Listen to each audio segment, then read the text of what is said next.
flag bearer aspirant of the NDC, John Mahama, says he's committed to a raft of constitutional reviews being proposed by civil society to strengthen Ghana's democracy, whilst pledging his support at a public lecture to launch the fundraising platform for his campaign. The former president said the recent appointments made by President Akufo-Addo at the Electoral Commission has necessitated an amendment of the Constitution to subject nominees to parliamentary approval. As I indicated in my introduction, I intend to launch an interactive and smart digital retail fundraising platform to help democratize the scope of campaign financing with a view to addressing dependency on a few big donors. There are emerging opportunities for political parties to broaden the base of their funding. These new opportunities are being driven by technology, and in particular, electronic crowdfunding platforms as are being used in developed countries. I've therefore adopted a crowdfunding technology to promote a more transparent and accessible means to raise funds to execute my 2024 campaign. The use of reliable fintech payment systems will push this agenda to promote citizen participation in the financing of political party activities. We do not have to go far in search of such a robust solution, because Ghana has a lot of young, talented fintech entrepreneurs who have invested so much within the digital ecospace and have already created a lot of employment opportunities for several Ghanaians. These fintech entrepreneurs are successfully using their innovations to transform various sectors of the Ghanaian economy, such as financial services, agribusiness, health, education, and many more. Ladies and gentlemen, on the back of all these achievements, we are launching this digitalized retail donation campaign tonight to mobilize small contributions from Ghanaians, both locally and in the diaspora. The platform is transparent and has a dashboard screen that will show all inflows being donated in real time.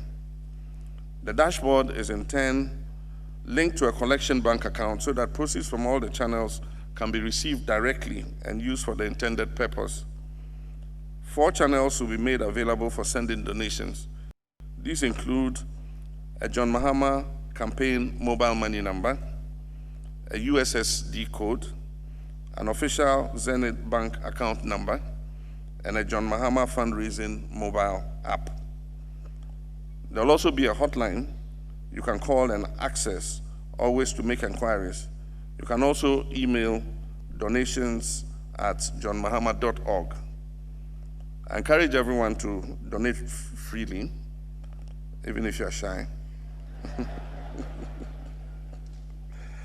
I must also emphasize that the retail donation platform is subject to the crowdfunding policy issued by the Bank of Ghana in February 2022, and therefore the framework will be managed in line with strict regulatory policy.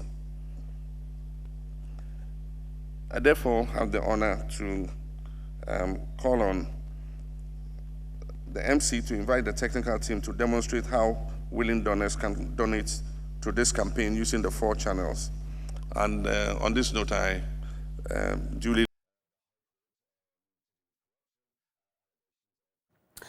Now, funding of political party activities by candidates and parties themselves have been blamed for corrupt acts of most political party appointees when their party is elected into power. On this issue of political party campaign finance, and a former president and flag bearer hopeful said a bill and an independent body must be established to deal with it. I've been joined by anti-graft campaigner Edem Senanu. For more, I'm grateful for your time, Edem.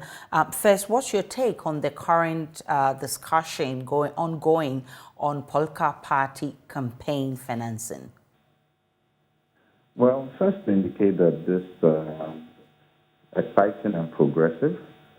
Many of us in the government space have talked about one of the key things with the party finance is you have individuals or corporates that give lump sums to political parties. Then when they get into government, they're then influencing government for particular positions and roles and contracts, and that begins to make the issues of good good governance that undermines it. So this is good because it provides for transparency and traceability of who gave how much. In our conceptualization, we have said that the best practice would have been to set a ceiling for individual contributions and corporate contributions.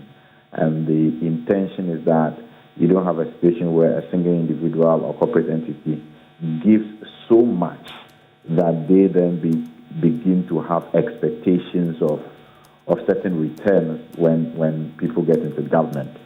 So that perhaps would be the gap, but to the extent that the former president is saying he thinks we need a bill and a law, this is good because then the discussion is on the front burner. And if that does happen, I mean, I'm talking about a bill and probably an independent body to deal with this matter. I mean, what should go into that? Well, I think that and this is why I find it exciting, the use of an IT infrastructure architecture is an excellent way of making sure that you don't have paperwork, lots of individuals across the country doing something that then is difficult to put together and make a cohesive or coherent sense of what transpired.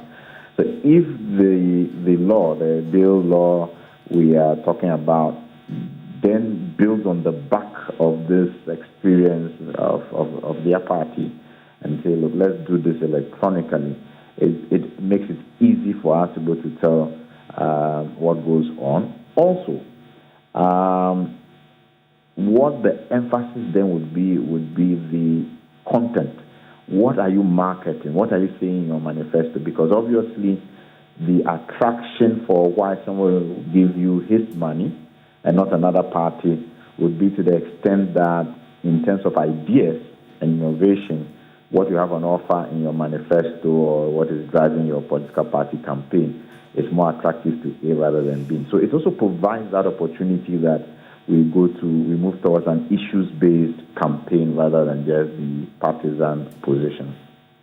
Adam Senano, I'm grateful for your time this morning. He's an anti-graft campaigner with the Citizen Coalition Against Corruption.